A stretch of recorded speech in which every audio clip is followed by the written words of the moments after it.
So, as of December 15th, a new ban list will take place. And what does that mean for this budget Dragon Link deck?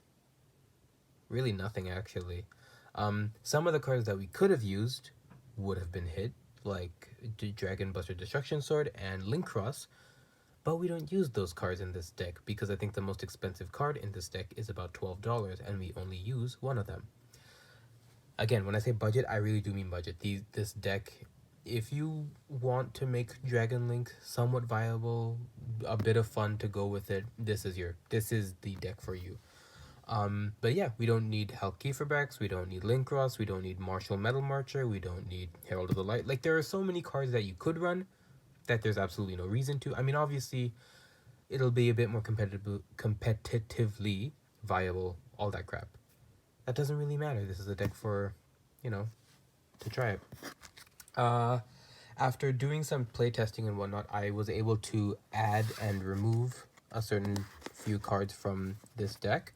So we still run the 15 extra deck, but this has been shrunk down to 42 cards for the sake of consistency.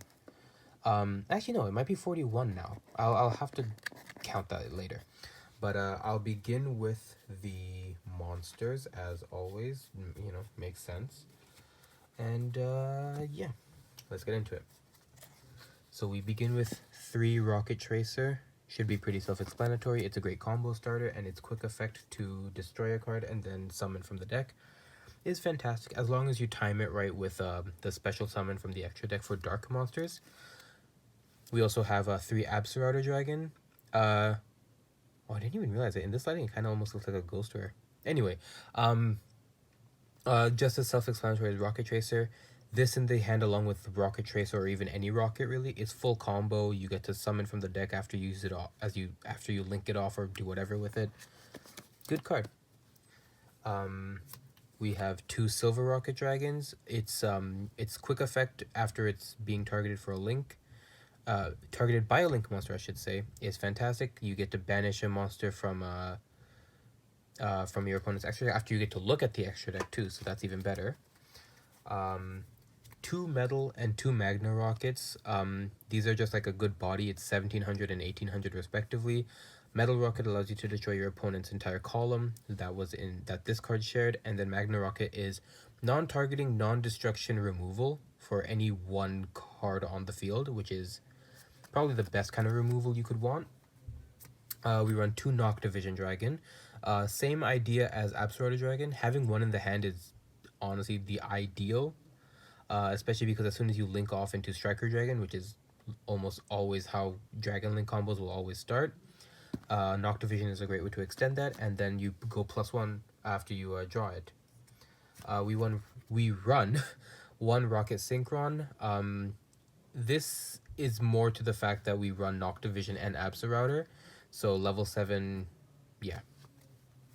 1 Red Eyes Darkness Metal Dragon. It's a dragon deck. You're gonna run this. There's no other way to put it. Gateway Dragon. Not a lot of people want to run this, but honestly, I don't see why not. If your opponent controls a link monster, you can special summon it as a hard once per turn. And once per turn, you can special summon another dragon monster from your hand. So another good starting hand would be to have Gateway Dragon, Rokket Tracer, Absorouter, and Noctovision. You can pretty much do the entire deck necessities. So now we'll get into this small chaos engine, as I like to put it. It really isn't, but I just like to call it that. 3 Starliege Seyferts, just because it's one of the best dragon resource generators in the game, and I honestly don't see a reason why not to. I've used it more times than I thought I ever would. 1 each of White Dragon Wyverbuster and Black Dragon Collarspent. Pretty self-explanatory. They go off of each other, and it's just a great card. Or great cards, I should say. And then lastly, I upped the rarity of my Chaos Dragon, so now it's the maximum gold. But then Omni Dragon Brotaur. Normally you would summon this off of the effect of LP, and then use its effect to discard, and then add this to hand. Self-explanatory. The 1 trap, I may as well get out of the way, is Tactical Exchanger. Face-up monster you control, destroy, special summon. It's basically the effect of Rokket Tracer, which is also a hard once per turn, but as a trap card, so you can use it in response to your opponent's moves, I guess. It's literally just another Rokket Tracer, but it doesn't occupy your main monster zone. So now we will go into our spells, and there aren't as many as before, which I think is a good thing. So we run 3 quick launch, literally just, it's not even a once per turn. Why wouldn't you run 3? 2 boot sectors. I don't think you need to run any more than 2. Honestly, I think it defeats the purpose of the deck. In addition to that, I also run 1 Dragon Ravine. Sending a dragon monster from the deck to the graveyard is always a good resource enabler. And the rest of these are all one-offs. So we have Squib Draw, and some of these also came from the structure deck, Rokket Revolt. So Squib Draw, target a rocket monster, destroy it, draw 2, once per turn for some reason. Foolish Burial, World Legacy Guardragon, Dragon Shrine. To combo off of all of those Chaos cards that I had, we have 1 copy of Chaos Space. I've seen a lot of deck profiles that run more than 1. That's totally fine. I honestly think it's worth running at 3. But for the way that I play the deck, I only need 1. Monster Reborn. Also up the rarity to maximum gold, because why not? And lastly, one of the newest additions, Super Poly. And I'll get into that later. Oh, and I completely missed some more monsters. So PSY-Framegear Gamma and Driver. Again, you can run 3 Gammas. I don't really care to do. I've only drawn into it once, and my testing on Dueling Nexus has only allowed this combo to go off once. So yeah. And lastly, Artifact Scythe. You remember this from the last video. There's a good reason why I run it. So I will take my cards. Ooh, gotta be careful with these. I'm gonna have to organize these later. But while I do that, I will explain the extra deck. So I have changed the ratios. I think the extra deck I changed a bit more than the main deck. The majority of the combo pieces are exactly the same, but there are some new cards. But I'll go over them in order of, yeah. So for Link ones, LP Pisty as always, and 2 Striker Dragons. You don't really need any more than that. People do run 3. I don't think it's necessary. Let's go over the Link 4s. Or why am I going over the Link 4s now? Link 2s, that's the number after 1. Artifact Dagda, Delingerous, and Quadboral. The way that this deck plays, you will absolutely always want to go into Dagda. You'll always end up with Quadboral and Delingerous, and they are fantastic cards.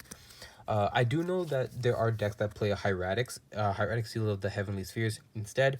As it's a budget deck, Artifact Dagda is like less than $5. Hieratic climbs northward of 10 sometimes, and the Canadian, so I'd rather not. Our single Triple Burst Dragon as our only Link 3. And our Link 4s. So we've got 4 Link 4s. We have Unchained Abomination, which is what your end board 99% of the time will end on. The original Boro Load Dragon. There is a combo that I do have with this, but it's very inconsistent. So until I get it to work more often, I use this instead, Topologic Zero Boars. I did put this back into the deck after like a while of not having it. I got rid of Jagunity Knight Romulus for this one actually, because I realized that Romulus literally never got summoned. If I had Dagda, there was no reason if I had the option to summon Dagda, I mean, there was no reason for me to run Romulus. And lastly, I've added the maximum gold version of Boral Sword Dragon. You can tell I opened 2 boxes of this and I only got a few cards that I needed, but I'm very happy that I got this because the original Seeker was like, it was way too expensive for me to warrant running. So that was all the links. I'll go into the synchros. Borreload Savage and Draco Berserker of the Tenyi. Borreload Savage is the one you always want to go into.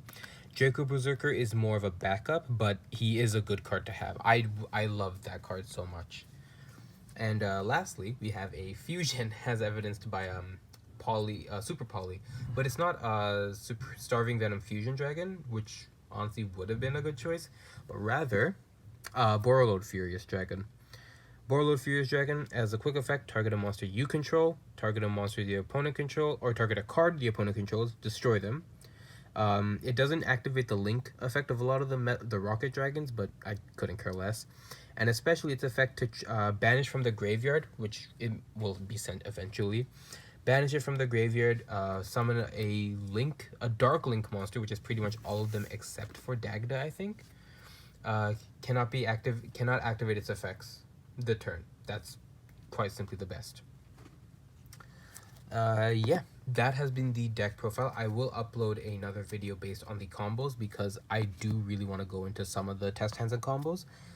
But yeah, that's the deck profile. Thank you guys so much for watching. Catch you guys next time.